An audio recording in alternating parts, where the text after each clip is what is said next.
Ode to my bitch face. You pink armor, lipstick rebel, steel-cheeked, slit-mouth, head to the ground, mean girl. You headphones in but no music. You house key turned blade. You quick step between streetlights, strainer of pricks and chest beaters. Laughter is a foreign language to your dry ice tongue. Resting bitch face, they call you. But there is nothing restful about you. No, lips like a flatlined heartbeat, panic at the sight of you, scream for their mothers, throat full of bees, head spun 360, exorcist bitch. Just trying to buy a soda, just trying to do your laundry, just trying to dance at the party when someone asks you to smile and the blood begins to riot. Smile and you chisel away at your own jaw. Smile and you unleash the swarm into the mouth of a man who wants to swallow you whole. One theory is that you were born like this, but I don't believe it. You came out screaming and alive, and look at you now. Look at how you've learned to hide your teeth. What's wrong with your face, bitch? Your face, bitch, what's wrong with it?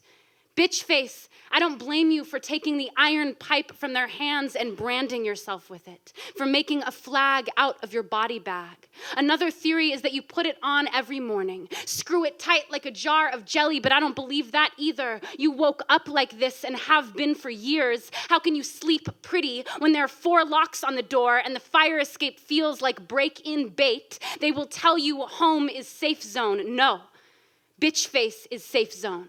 Bitch face is home. Bitch face is cutting off the ladder, willing to burn in the apartment if it means he can't get in.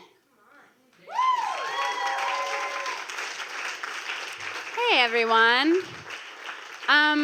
This is a really cool event. I remember being 13 and going to this cafe in Albuquerque to watch poets read poems, and I was writing poems, really bad poems in notebooks, but I wasn't reading them aloud.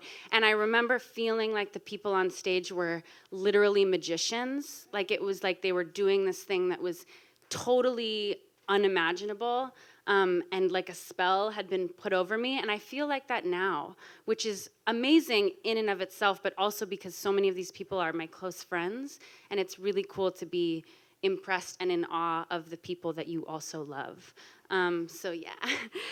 Anyway, my name's Olivia. I tour on college campuses talking about Title IX compliance, sexual assault prevention and recovery, sexual health, healthy relationships. And speaking of healthy relationships, I have never had one. I don't know the term. And I've also wasted a lot of time mourning over those unhealthy relationships. So this poem is called Alternate Universe in Which I Am Unfazed by the Men Who Do Not Love Me. When the businessman shoulder checks me in the airport, I do not apologize. Instead, I write him an elegy on the back of a receipt and tuck it in his hand as I pass through the first class cabin. Like a bee, he will die after stinging me. I am 25 and have never cried. Once, a boy told me he doesn't believe in labels, so I embroidered the word chauvinist on the back of his favorite coat. A boy said he liked my hair the other way, so I shaved my head instead of my body. While the boy isn't calling back, I learned carpentry, build a desk, write a book at the desk.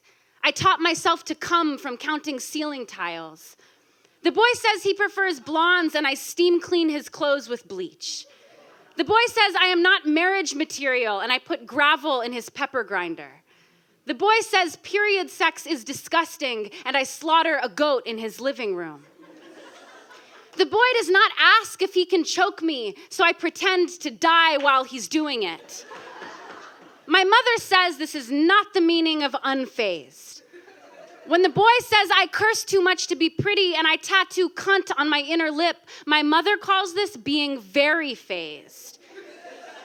But left over from the other universe are hours and hours of waiting for him to kiss me, and here they are just hours. Here they are a bike ride across Long Island in June. Here, they are a novel read in one sitting. Here, they are arguments about God or a full night's sleep. Here, I hand an hour to the woman crying outside of the bar.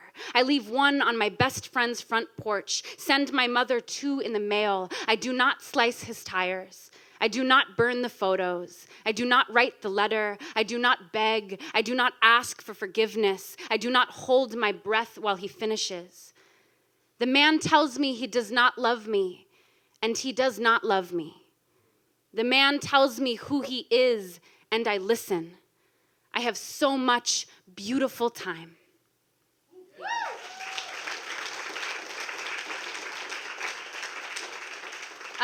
So my book, it was kind of misleading. I guess it's technically spring outside, so you can buy it here. It's not going to be released. It's already here.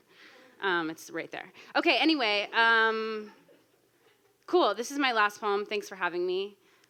This poem is called Ode to the Women on Long Island. I want to write a poem for the women on Long Island who smoke cigarettes in their SUVs with the windows rolled up before walking into yoga, who hack and curse in Downward Dog, and Deborah from the next block over, who has strong opinions about Christmas lights after New Year's, who says that her body isn't what it used to be, but neither is the economy or the bagels at Rickman's Deli, so who really cares? Who, during Shavasana, brings up the rabbi's daughter, who got an abortion last spring, and Candy in the corner, who is mousy and kind, but makes a show of removing her diamond ring before class because it's just too heavy, calls Deborah hateful, and the class takes a sharp inhale through the nose, then out through the mouth. And after class, after Candy rushes home to check the lasagna, Deborah lights up a smoke and calls her best friend Tammy. So then the girl calls me hateful. Hateful, can you believe it? What a word, some kind of dictionary bitch over here. So you know what I says? I says, you don't know the first thing about hateful. Want to know what's hateful? Menopause. And it doesn't really matter if Deborah actually said that to Candy, which she didn't, because Tammy is so caught up that Candy called Deborah hateful, which she did, that next week when Tammy runs into Candy while shopping in Rockville Center and Candy asks Tammy how she's doing, Tammy will adjust the purse strap on her shoulder and say, we all have a little coal in our stocking, Candy. And Candy will shuffle away, certain that Tammy knows something about her marriage that she shouldn't, and she doesn't. She just loves Deborah, who has a lot of opinions, and had Candy given her the chance to finish her sentence, Deborah would have talked about the reproductive rights march she went to in the 60s and the counterproductive sex-shaming methods of organized religion. I want to write a poem for the women on Long Island whose words stretch and curl like bubblegum around the forefinger, who ask if I have a boyfriend, and before I can answer, say, don't do it. Don't ever do it. You know my friend Linda, she's a lesbian, like a real lesbian, and whenever I go over there, she lives on Corona over by Merrick by the laundromat, you know where I'm talking about? Whenever I go over there and see her and her wife, what's her name? I can never remember the girl's name. Anyway, whenever I go over there, I says, you know what I need? I says, a girlfriend. That's what I need. The women on Long Island smoke weed once a month on the side of the house after their husbands, Richard, Larry, Gary, Mike, Tony, go to bed. They let their teenage daughters throw parties in the basement while they watch the home network upstairs and keep a bat by the couch in case anyone gets roofied, even if it's their own son who did the drugging. The women on Long Island won't put it past any man to be guilty, even their kin, who after all have their husband's hands and blood. And last week, when a girl was murdered while jogging in Queens, the women on Long Island were unstartled and furious. They did not call to warn their daughters. They called their sons, took their car keys, their coats, locked the door, and sat them at the kitchen table. If you ever, and I mean ever so much as make a woman feel uncomfortable, I will take you to the deli and put your hand in the meat slicer. You think I won't? I will make a hero out of you with mayonnaise and tomatoes and dill and onions. I want to write a poem for the women on Long Island who, when I show them the knife I carry in my purse, tell me it's not big enough, who are waitresses and realtors and massage therapists and social workers and housewives and nannies, and tell me they wish they would have been artists, but life comes fast. 1 minute, you're taking typing classes for your new secretary job in the World Trade Center, and the next it's almost over, life I mean. But I kicked and screamed my way through it, and so will you. I can tell by the way you walk. One more thing, when they call you a bitch, say thank you. Thank you very much.